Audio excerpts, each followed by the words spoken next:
Are you ready? Tonight, nice to win in 4. I think that MSOE played a really strong match. I think that we're going to find that we're getting other teams' best shots. And like I said, MSOE looked good. We did some nice things, but I think that this was a match where we can learn a lot from.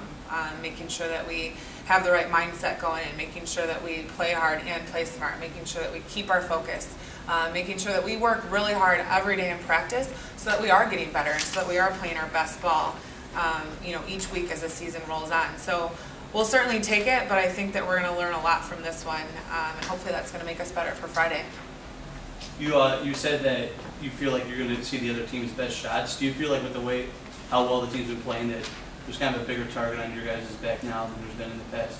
I think so. I think just for also the simple reason that we're the only team that hasn't lost a NAC game. I mean, teams are going to want to knock us out of first place just the same as we would want to do that to them.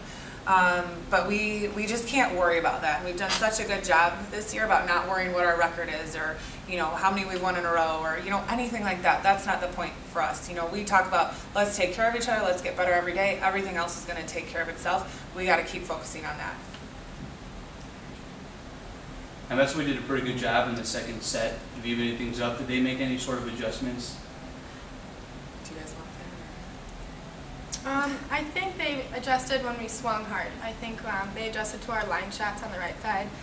Candace was swinging away really hard, which is great, but they picked it up, and there's nothing you can do about that. They just played good defense. But I think in the fourth game especially, we found a way to get around their defense, which definitely helped us. Yeah, I think they picked up their game overall, and by the time we picked it up, which we did towards the end of the set, it was too little too late.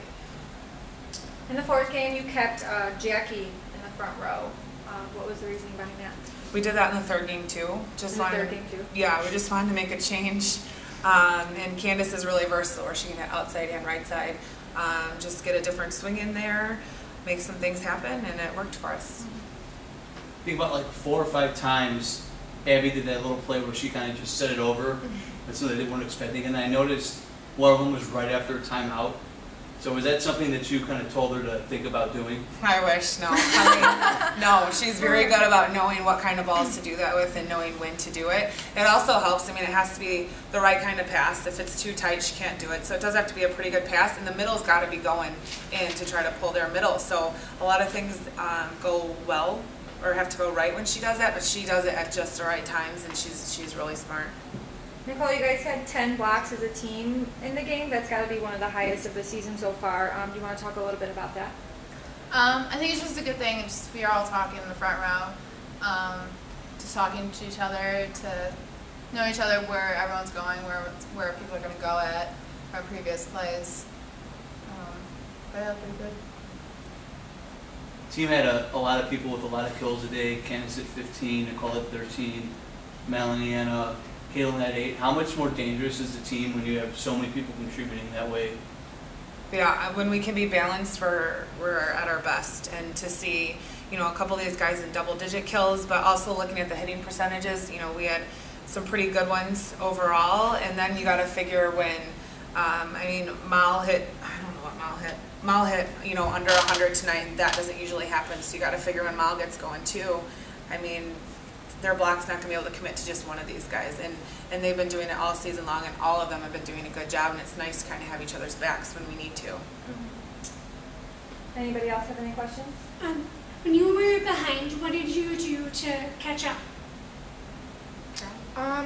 It kind of just like a stay focused thing. We can't worry about the score, and we couldn't worry about, they got an ace or they got a kill. It's just you wash it away and you go to the next point. And I think that has a lot to do with having each other's backs. Like whether I make a mistake or a hitter, no matter who it is, it's like, okay, we'll shake it off. We're gonna get the next play. And it's awesome that like if I shank a ball, I know that the other 2 passers and a serve receive are gonna make that up for me. So I think it's just a team chemistry thing. It's really not looking at the score, the physical things, but kind of mentally shaking it off and starting over the next play. And I think that really helped us.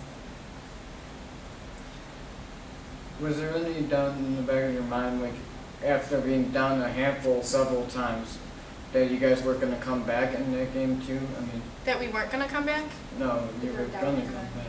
No.